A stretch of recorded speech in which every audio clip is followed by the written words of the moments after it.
Welcome back, Bruce. Just update on Highmore and Pullman. I saw they went out tonight or today. Well, Highmore is in protocol, COVID protocol. Okay. He came back and tested positive yesterday.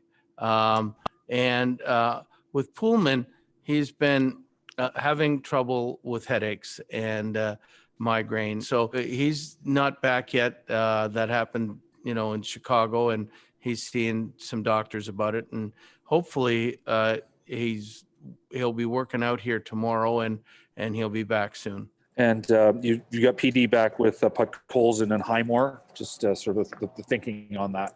Well, Hoglander. Hoglander, yes. Well, you know what? He gets along with all three of them. There's no pressure. I think from anybody to with that line. And the last time they played, quite frankly, was they played together in Nashville when we won 3-1 and they scored a goal, and they looked really good doing it. So I thought we'd go back to it because since that game, people have been out and injured, and we've had to move lines across. We haven't had a chance to get them back together. So we're doing it today, and we'll see how it works out. Bruce, I'm sure it's a big night for OEL and Connor Garland facing their former teams. Where are you with Garland and his play versus his production? Because since you came in, the production hasn't been there, but there hasn't been a noticeable downturn, I don't think, in his play. So I'm just kind of curious where you are with Connor Garland and just what you're getting out of him right now. Well, I think we look at it a different way here. I mean, the goals aren't there for anybody, but the winning is. So, I mean, they're focusing on they all want to score, but they're playing way more responsibly.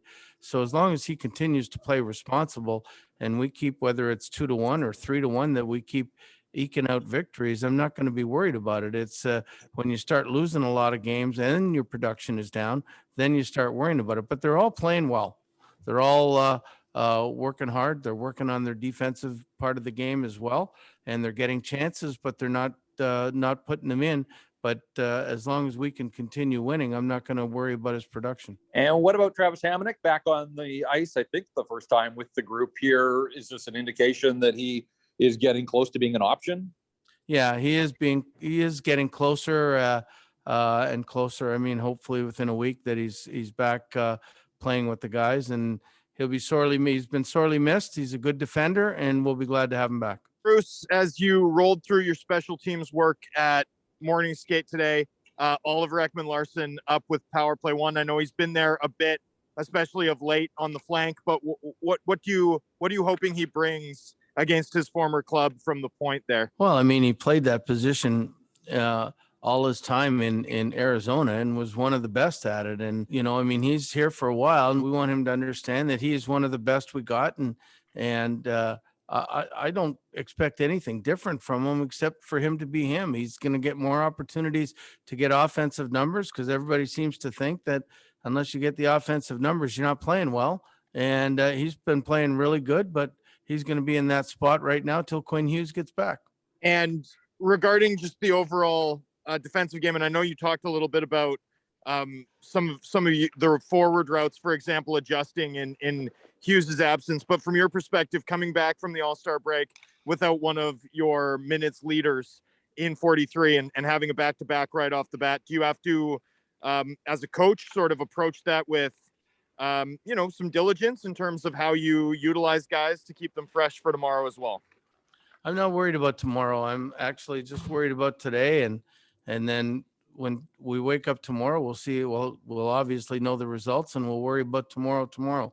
But I mean, if you start looking ahead at too many games, then we'll put ourselves in more trouble than we need to be. And so let's worry about Arizona. I know it's going to be tough.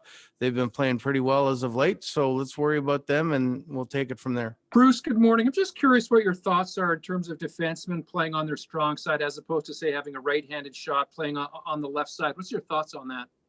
Well, I certainly, there's some coaches that don't mind it. I want, in a perfect world, 3 lefties playing with 3 righties, because you go up the ice and you move it with a little bit more precision when you're passing forehand to forehand, and you can make plays. You see the ice a little bit better. I think coming up there. So, I mean, in a perfect world, you'd like it to happen, but unfortunately, you also want the sixth best D out there at that you can, and sometimes that doesn't mean that there's 3 righties and 3 lefties. Bruce, I know that you didn't get a chance to see him because he was down in Abbotsford, and then he suffered a couple of injuries. But Jack Rathbone, 5-point night last night. He's one of those guys who can make that first quick pass. Have you seen much about him? Have you heard much from the organization? And is there a chance we might see him in the near future? I have heard a lot about him, and they've talked a lot about him, and I'm sure that there's going to be an opportunity for him coming down the road here. The reason we didn't call him up this time, in my mind, is our strength is defense right now, and our strength is playing 5-on-5 against, and if we have to eke games out 2-1 and 3-1, that's what we'll do. So I mean, we wanted the better defensive defenseman up that we thought right now, and in the end, we'll probably use him because I've heard a lot of great things about him.